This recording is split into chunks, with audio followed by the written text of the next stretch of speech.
Should I keep talking to the insurance adjuster about my injuries while my vehicle damage claim is also being handled? Usually, you should be careful.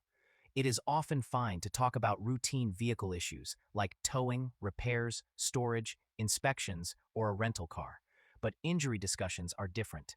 Early comments about pain, treatment, fault, missed work, or recovery can cause problems later if your condition changes or the insurance company disputes who was at fault.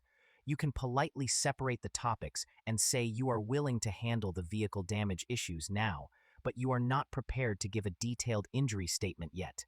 Be especially cautious about saying you are fine, guessing how long treatment will last, giving detailed fault opinions, or signing broad medical authorizations before you understand what is being requested.